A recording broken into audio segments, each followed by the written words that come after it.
What is the means test? First, if you don't know what I'm talking about, the means test is something devised by what I call an evil demon in an attempt to stop people from abusing the bankruptcy process. The idea is to stop people who have some disposable income available to pay something, even if a little bit, to their creditors from discharging all of their debts in a Chapter 7 bankruptcy. Once you take the means test, if it shows that you have income that is above your state's median income, combined with disposable income, which is more than needed to pay your average monthly living expenses, you'll have to file a Chapter 13 instead of a Chapter 7. In Chapter 13, you propose a plan to use your excess income to pay a portion of what you owe to your creditors over a 3 to 5 year period. Chapter 13 is a difficult process, to say the least, and one you want to avoid.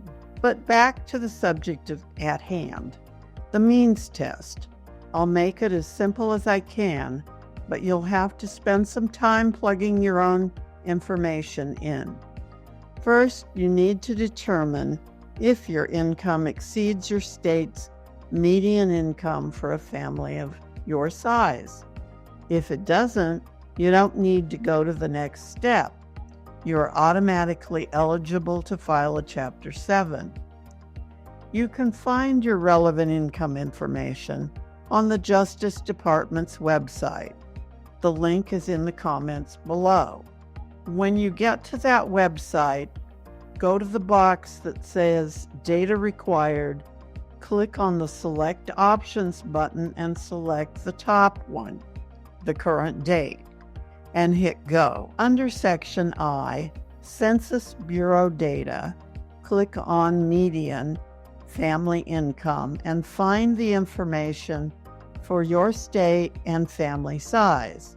For example, family of 4 in California, the average median income is $130,845.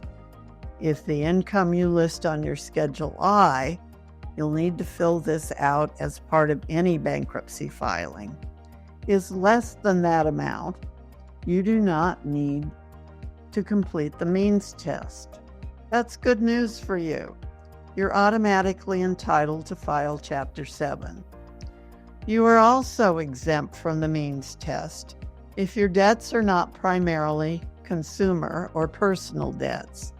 This exemption means that if more than 50% of your obligations were incurred in running a business, you do not need to pass the means test.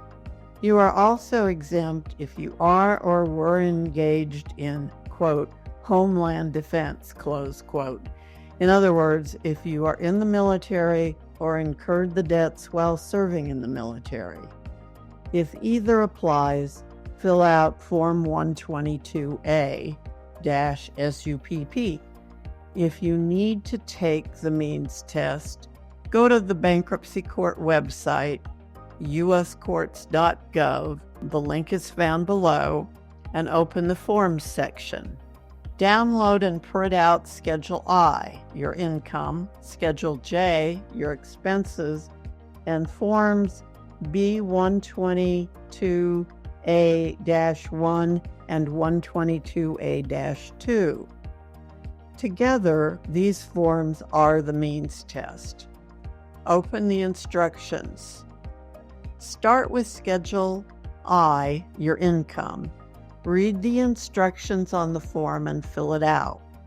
If you and your spouse are both filing bankruptcy, fill out both columns. Part 1 sets out the information regarding your employment income.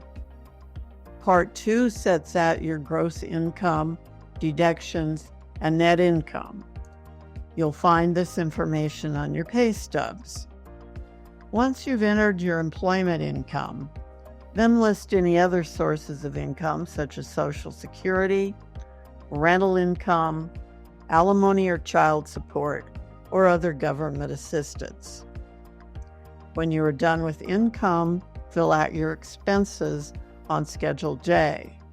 For periodic expenses such as medical and dental, school supplies for your kids, and so on, figure out how much you usually spend in a year.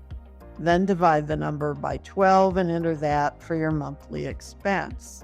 Now comes the hard part, the means test itself. This is Form 122A-2. Follow the instructions very carefully.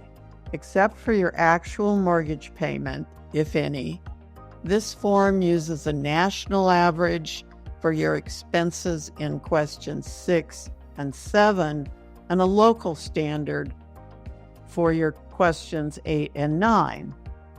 You'll note that the form doesn't tell you where to find this information, so I've included a link in the comments below. For questions 6 and 7, click on National Standards in paragraph 2 and find the information for food, clothing, and other items. Fill in that number for your family size. Do the same in paragraph 3 for healthcare expenses. Note that there are different sections on the form depending on your age. For questions 8 and 9, click on the box in paragraph 4, then click on your state and hit go. Fill in the applicable information for questions 8 and 9 on the form. Note that you'll take the information off the website and fill in the box for questions 9A. For box 9B, use your mortgage amount from your Schedule J. Then subtract it from the number in box 9 and enter that number in 9C. If 9B is less than 9A, enter 0. Continue filling out the form. For question 13, your vehicle or vehicles, follow the same procedure to get the local standard costs, box 13A, and the net vehicle expense, box 13C. Proceed to the end of the form by filling in the answers for questions 14 through 23. Total all of these allowed expenses in questions 6 through 23 and enter that number in box 24. If you have any of the deductions allowed in questions 25 through 31, add them up and enter the number in box 32. Complete question 33 and enter the total in box 33E. Read and answer question 34. This amount is the total of your past due amounts on secured payments, such as your home or car. Next, question 35 is the amount of any past due payments on priority claims such as taxes, student loans, alimony, or child support. Ignore question 36 for the moment and go to number 38. Enter the totals from questions 24, 32, and 37. Next, go to 39 and fill in the totals from lines 4, 32, and 37. Add those numbers and enter the total in the total deductions box.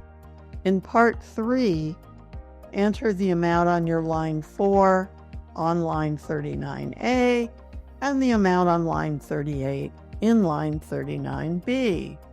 Subtract 39B from line 39A and enter the total on line 39C.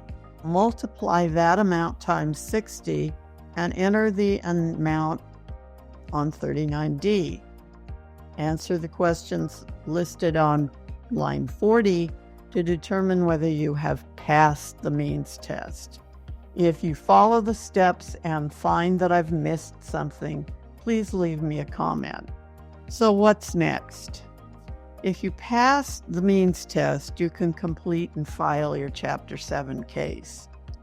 But what happens if you didn't pass it? That's the subject of another video.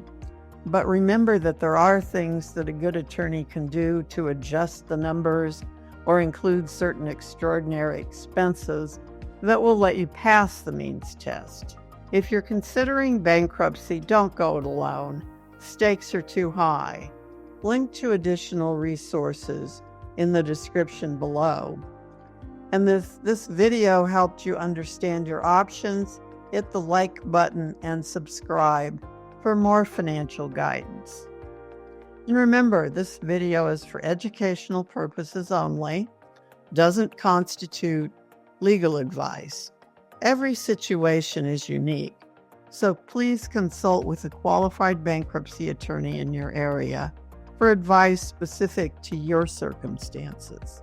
If you'd like to schedule a free half-hour consultation with me, you can call me at 760-409-7705 or email me at martha@bankruptcysage.com.